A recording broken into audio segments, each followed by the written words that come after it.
Здравствуйте, уважаемые телезрители! Мы продолжаем нашу передачу «Буддийский путь». И на прошлой передаче мы говорили о коронавирусе. И мы говорили, что коронавирус – это социальная болезнь, которая видоизменяется. Если раньше это был COVID-19, то сегодня мы слышим о бразильском штампе, об индийском, британском штампе. И сегодня появилась новая форма коронавируса – это SARS-CoV-2. И на это можно сказать, что коронавирус – это организм, который рождается, имеет определенную форму, она развивается и видоизменяется.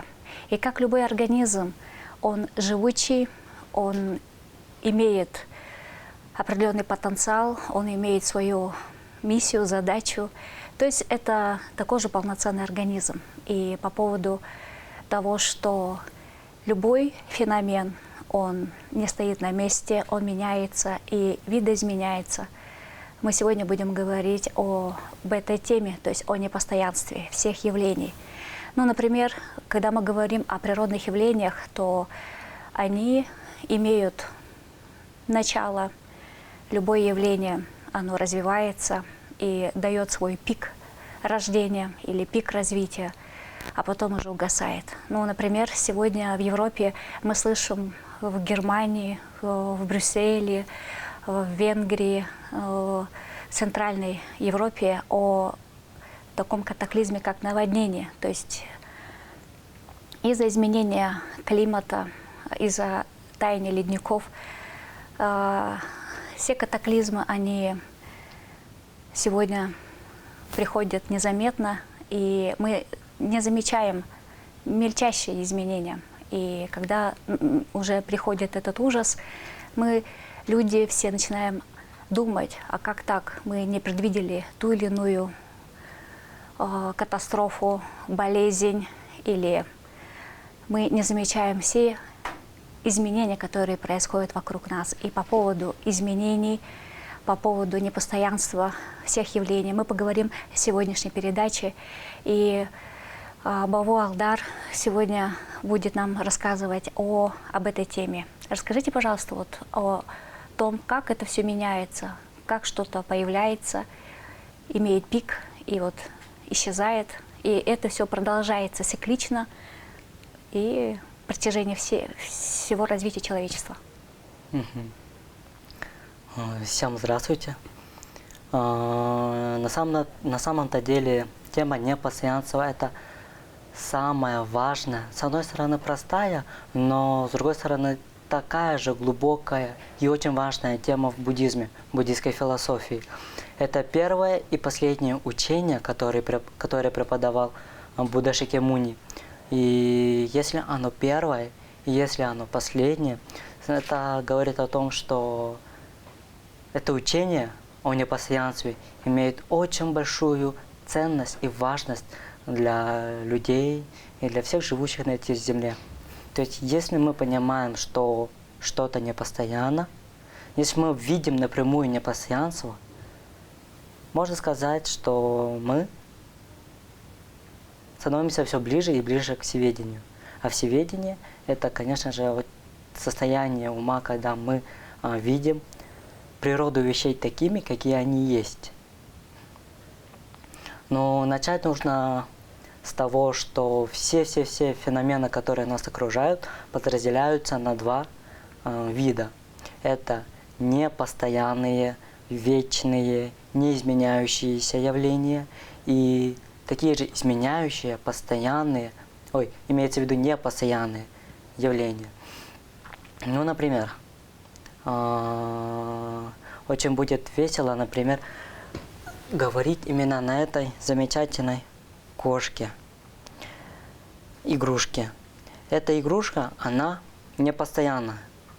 И теперь в буддийской логике приводят аргументы, доказательства, почему это таким является. И у нас тогда говорят вот так. Кошка или игрушка непостоянна, потому что появляется множество причин и факторов.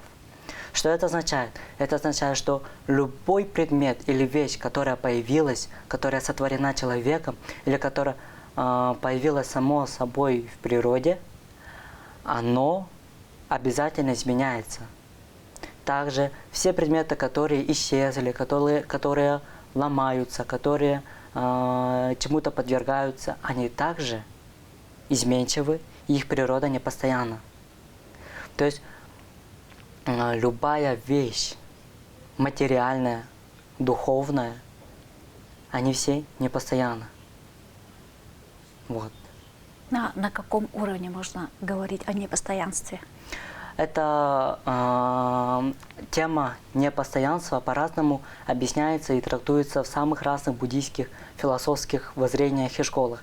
Например, есть 4 буддийские школы, а также есть очень множество национальных и, может быть, даже территориальных, не похожих на друг друга течений. И все они по-разному трактуют смысл слова непостоянство. И в текстах по философии, по логике часто буддийские воззрения, они ведут дебаты, они спорят с индийскими или с другими тоже религиозными системами на то, как они интерпретируют понятие непостоянства. Вот. Например, в одной, можно сказать, низшей или, можно сказать, начальной, простой школе буддийской философской системы говорится, что непостоянство – это та вещь, которая просто появляется, которая просто рождается. Но самое интересное, что такие предметы, как пространство нашего помещения, нашего дома, какого-нибудь кувшинчика, они тоже появляются, становятся бытием в то время, когда сам кувшин, само помещение появляются. Надеюсь, вы поняли. И в таком моменте тоже появляются очень много вопросов, недопониманий, и здесь начинаются большие споры. Вот. А также есть другая философская система, которую мы изучаем с 1 по 4 курс в нашем буддийском институте в Индии. Это воззрение школы Саутрантика, или, можно сказать, последователей сутры. Они утверждают, что предмет является непостоянным тогда, когда он изменяется каждую секунду. Ежесекундно изменяющаяся вещь. Вот таково его определение. Что это означает? Это означает, что все предметы, которые появляются, рождаются, сотворяются, исчезают, ломаются, чему-то подвергаются, которые имеют свою природу, которые имеют, можно сказать, свою пользу, какую-нибудь идею, все они подвержены изменениям каждую секунду. И даже эта кошечка, эта игрушечка, она не является той игрушкой, которую сделали 5 минут назад. И таким образом можно подумать, даже человек, мы с вами, каждый день изменяемся. Каждый день мы не похожи на самого себя. И каждый день, проснувшись, мы свою жизнь начинаем как новый человек. И на самом-то деле мы это даже не замечаем. В нашем сознании, в нашем мозгу все это так, как бы сказать, растушевывается. Но на самом-то деле каждый отрезок времени мы являемся другим человеком. И это очень важно понимать, потому что, например, часто бывают такие недопонимания между людьми, между родителями и детьми, между вновь встретившимися друзьями. Потому что каждый из нас думает, что это тот самый человек, которого мы привыкли видеть, которого мы привыкли считать. И в нашей памяти он может остаться очень добрым, отзывчивым, хорошим человеком. Но вдруг в следующий раз, в следующий день, встретившись с ним вновь, мы можем не заметить такого человека. Мы можем увидеть уставшего или какого-нибудь озлобленного человека. И что это говорит? Это говорит о том, что наше настроение, наш внутренний мир, мы сами очень изменчивы. И даже на телесном уровне все биологи, все врачи, медики говорят, что мы не постоянны. Каждый день мы просыпаемся с другим химическим, биохимическим составом нашего организма.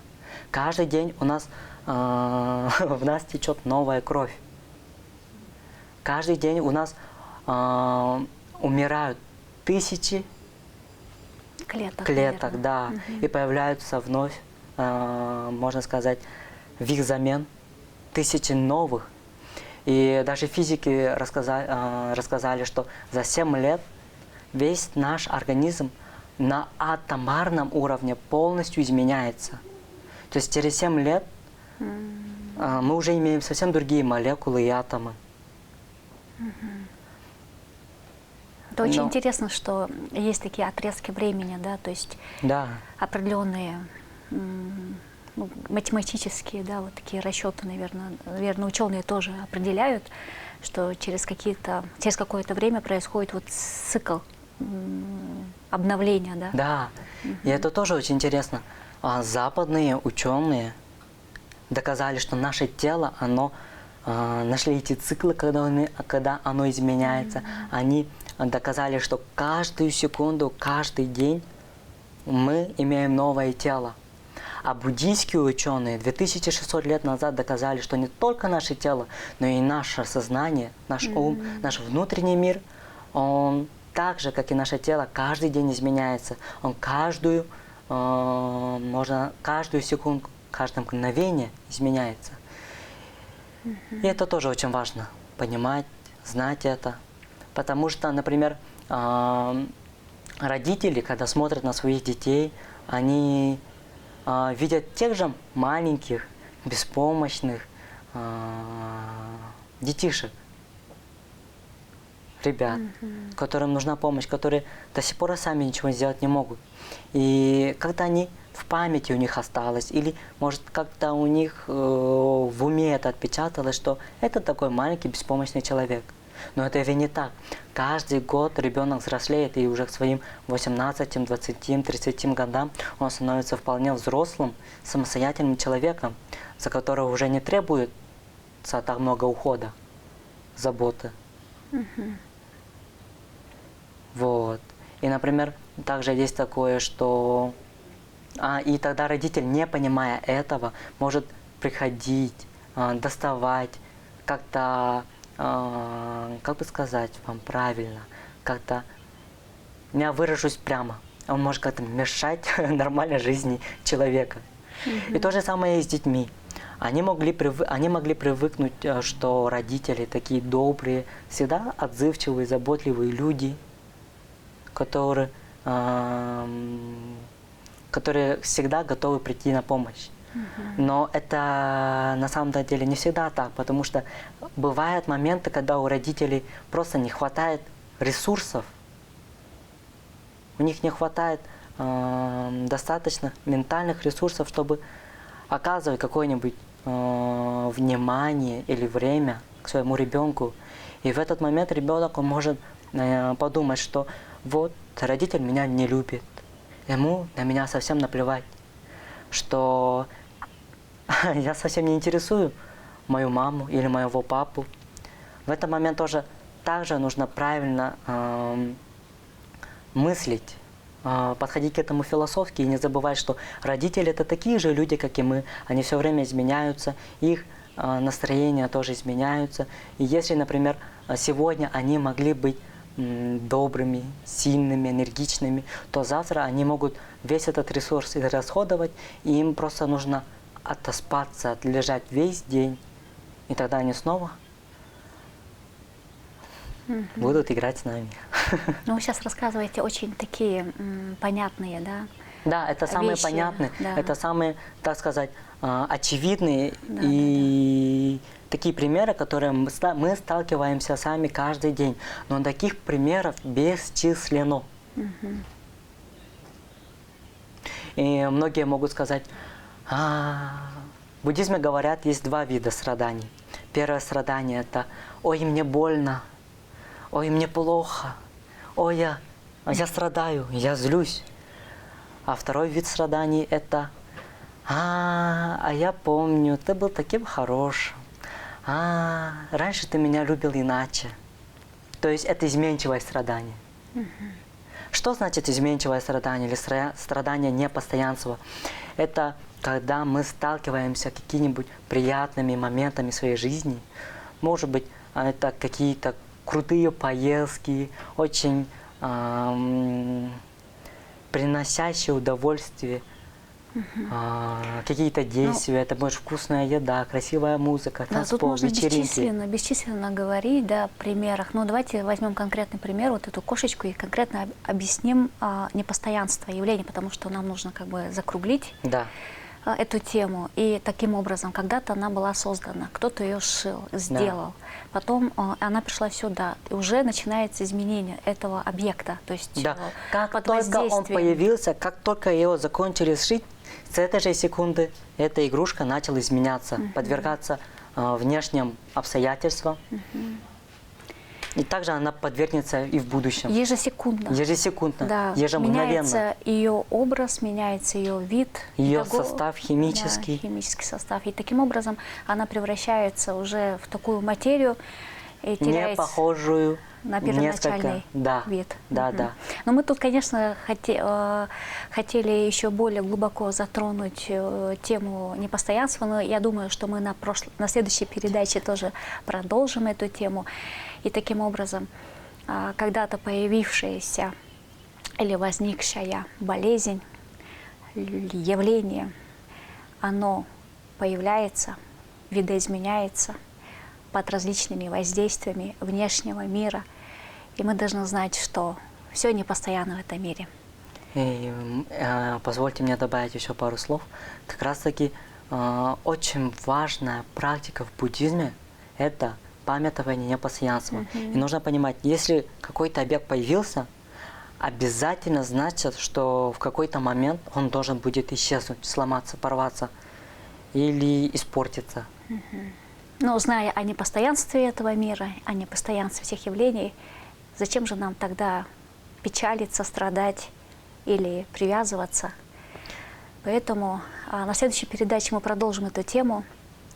С вами были Тензин Байлаки Баву, Алдар. До свидания.